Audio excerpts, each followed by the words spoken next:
ونستعينه ونستغفره ونؤمن به ونتوكل عليه ونعوذ بالله من شرور انفسنا من يهده الله فلا مضل له ومن يضلله فلا هادي له واشهد ان لا اله الا الله وحده لا شريك له واشهد ان سيدنا وسندنا ومولانا محمدا عبده ورسوله اما بعد فاعوذ بالله من الشيطان الرجيم بسم الله الرحمن الرحيم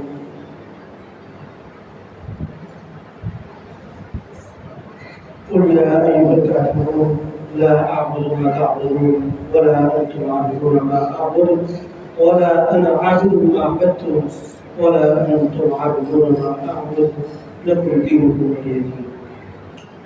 صدق الله العظيم. قبل صدق دوستوں ساتھیوں بزرگوں،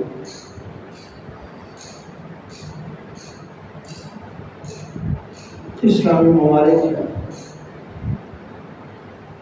جن حالات سے دوچار ہیں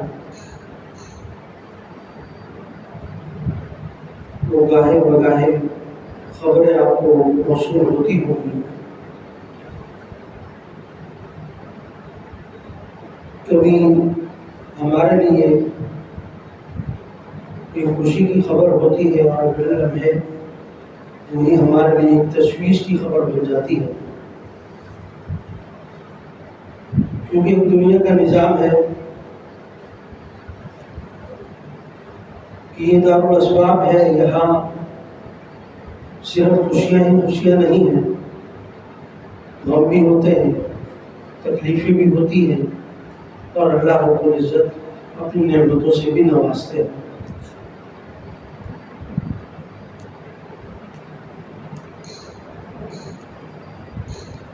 ایک کافر ملک جس کو اسرائیل کے نام سے جانتے ہیں آپ، جس نے فلسطین پر مسلسل بمباری کی اور کافی سالوں سے، اور یہ چند 2 سال کے اندر بہت زیادہ تعداد میں کئی ہزار بچوں کو شہید کر دیا، کئی ہزار گھروں کو تباہ اور مسمار کر دیا، اور اسی طریقے سے پورے فلسطین جیسے علاقے کو ملیا بیٹھ کر کے ختم کر دیا. لوگ انتظار میں تھے کہ کوئی جواب دے تو اس کے خلاف کھڑا ہو، تو الحمدللہ ہمارے ممالک میں ایک ملک نے ہمت کی اور اپنی طاقت کا مظاہرہ کیا، اور اللہ رب العزت نے کسی حد تک کامیابی بھی عطا کی. اور دعا ہے اللہ تعالیٰ مزید اس طرح کی کامیابیاں عطا فرمائے. یہی لوگ جو بچوں کو قتل کر کے، بچوں کو ظلم و ستم کر کے، نہتے بچے جن کے ہاتھوں میں کچھ نہیں، جن کے بدن پر کپڑا تک نہیں، ان پر بمباری برسائی. مریض ہسپتالوں میں ہیں، ان کو بمباری کر دی. بھوک کے لیے قطار میں کھڑے، ایک مجمع میں کھڑے لوگ کھانے کا انتظار کر رہے ہیں، کھانے کے لیے جمع ہے، پانی کے لیے جمع ہے، اس جگہ پر بمباری کر دی اور ختم کر دی. لوگ پہلے ہی تکلیف میں ہیں، پریشانی میں ہیں، اپنے جنازے کو اٹھا کر لے جا رہے ہیں، اپنے شہیدوں کو آخری رسومات ادا کر رہے ہیں، لیکن عین اس موقع پر بمباری کر کے بقیہ لوگوں کو بھی شہید کر دیا گیا. اس طرح کے واقعات آپ کے سامنے آئے، اور پھر یہی طاقتیں جب میڈیا پر آتی ہیں تو محسوس ایسا ہوتا ہے جیسے ان سے زیادہ انصاف کرنے والا دنیا میں کوئی نہیں. اور اب جب ان کو جواب ملنے لگا تو اب ان کو قوانین یاد آنے لگے، اب ان کو بنائے گئے قوانین کے بارے میں ڈسکس کرنے لگے، باتیں کرنے لگے کہ بچوں پر بمباری نہیں کی جائے گی، خواتین پر بمباری نہیں کی جائے گی. ٹھیک ہے، ہمارا مذہب بھی اس کی اجازت نہیں دیتا، لیکن جب ظلم زیادتی میں بڑھ جائے تو پھر اس طرح کے واقعات جنگوں میں ہو جایا کرتے ہیں. ہم بھی نہیں چاہتے کہ یہ ہو، لیکن تم نے جو ظلم کیا ہے اس کا کوئی اور طریقہ نہیں ہے کہ اس کا ہم کسی اور طریقے سے اپنی اس ظلم کا بدلہ لے سکیں.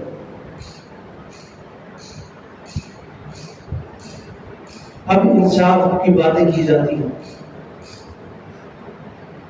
قرآن پاک کے اندر اللہ نے واضح طور پر فرمایا کہ یہود اس وقت تک تمہارے دوست نہیں بن سکتے جب تک تم ان کی پیروی کرنے نہ لگ جاؤ، ان کے دین پر نہ آ جاؤ. اس وقت تک تمہارے دوست نہیں بن سکتے. آج ہم ظاہری سمجھ رہے ہیں کہ شاید امریکہ ہمارا دوست بن گیا، حالانکہ یہ ایسے لوگ ہیں کہ وقت پر گدھے کو بھی باپ بنانے کے لیے تیار ہو جاتے ہیں، اور جب موقع جیسے ہی ملتا ہے تو آپ پر ہی وار کرتے ہیں. مثالیں آپ نے چند دن پہلے جو ہمارے خلاف باتیں کر رہا تھا آج وہ ہماری تعریف کر رہا ہے. آپ نے دیکھا ہوگا کل تک جو ہمیں دھمکیاں دے رہا تھا آج ہماری تعریف کر رہا ہے. اس کے ملک میں پاکستان کے جھنڈے جگہ جگہ لگے ہوئے نظر آ رہے ہیں. تو یہ ساری کی ساری باتیں ظاہری ہیں اپنے مفاد تک، کیونکہ الکفر ملت واحدہ، کفر کیا ہے؟ ایک ہی ملت، ایک ہی دین، وہاں الگ الگ نہیں. ان کا اگر اسرائیل کو نقصان پہنچ رہا ہے تو تمام کفر کو بھی نقصان پہنچ رہا ہے. تو سب مل کر اس ایک کی مدد کے لیے تیار ہے. ہمارے فلسطین کو اتنے عرصے سے پریشانی میں وہ تھا، بمباریوں میں تھا، ظلم ستم سہ رہا تھا، لیکن کسی نے ان کے لیے ان کے حق میں آواز نہیں اٹھائی. اور اب الحمدللہ جب جواب ہونے لگا تو وہ آپس میں مل گئے. تو یہ سارے کے سارے وقتی طور پر ہوتا ہے. قرآن پاک کے اندر آ گیا کہ یہودی کبھی تمہارے دوست نہیں بن سکتے.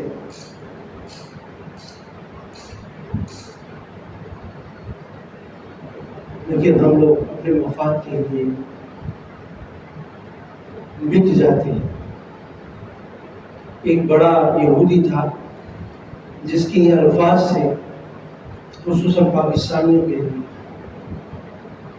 کہ یہ ضرورت پڑنے پر اپنی ماں کو بھی بیچ دے گے، ضرورت پڑنے پر اپنی سگی ماں کو بھی بیچ دے گے.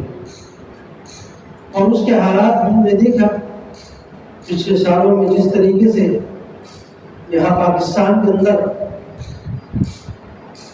ہمارے کئی بڑے بڑے مجاہدین کو اغوا کروایا گیا، گرفتار کروایا گیا، غیروں کے حوالے کیا گیا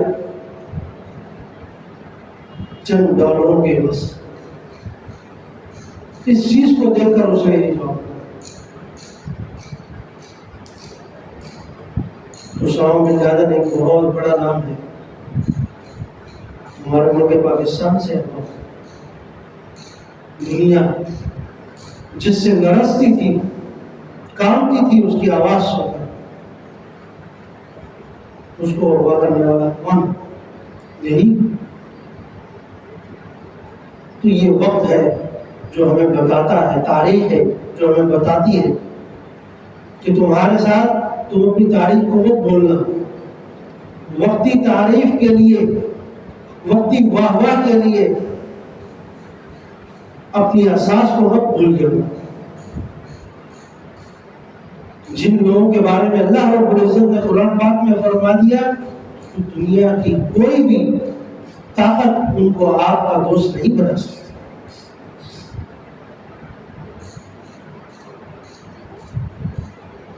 اگر تم ان کی پوری اتباع نہیں کرو گے تو اس وقت تک وہ تمہاری اتباع نہیں کریں.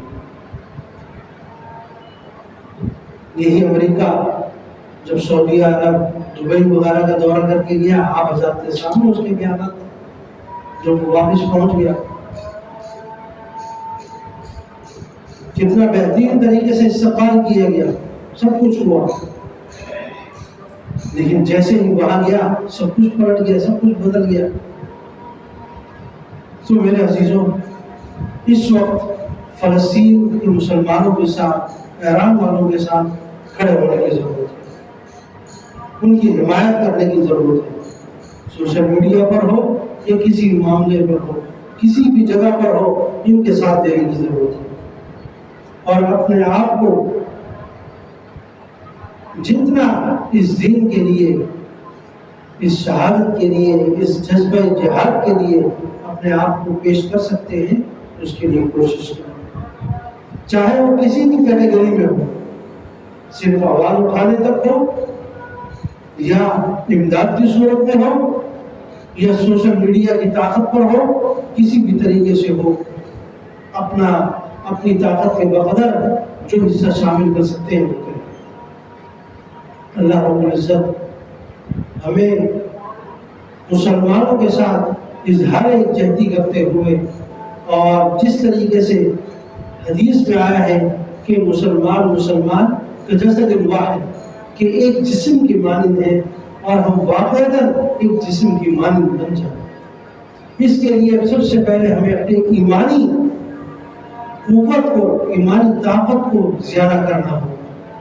آج اگر ہمارے اندر نفاق اور دنیا پیدا ہوئی ہے، اس کی بنیادی وجہ یہی ہے کہ ہم ایمان سے دور ہو گئے، ہم اسلام سے دور ہو گئے، ہم آپس کے رشتوں سے دور ہو گئے، ہمیں نہیں معلوم بھائی کا رشتہ کیا ہے، بیٹے اور باپ کا رشتہ کیا ہے، ماں بیٹی کا رشتہ کیا ہے، آج ہم ان کو بھول چکے ہیں، کہ یہ ابتدا گھر سے شروع ہوئی ہے، پھر وہی اثر جو ہے ہمارے شہروں تک، پھر ہمارے ملکوں تک، اور پھر ہماری پوری دنیا کے اندر پھیل چکا۔ آج ہم سمجھتے ہیں کہ اگر فلاں مسلمان ملک پریشانی میں ہے تو یہ پریشانی صرف اس کی ہے، ہماری نہیں۔ اور آپ نے دیکھا کہ کفر نے اپنے یہی سمجھا کہ شاید میں اس جگہ بمباری کروں گا اور اس کے پاس طاقت نہیں ہے، یہ جواب نہیں دے سکتا، لیکن اللہ رب العزت نے ان کو اس کا اہل کیا۔ الحمدللہ ایک نئی ٹیکنالوجی کے ساتھ انہوں نے بمباری کی، اب انہی کے لوگ ان کے خلاف ہو چکے ہیں۔ یہ ہمارے لیے ایک کامیابی ہے۔ اللہ تعالیٰ ہمیں بھی ان موقعوں کے لیے تیار رہنے کی توفیق عطا فرمائے، اور اپنے مسلمان بھائیوں کے ساتھ اظہار یکجہتی کرنے والا بنائے۔ وما علینا الا البلاغ۔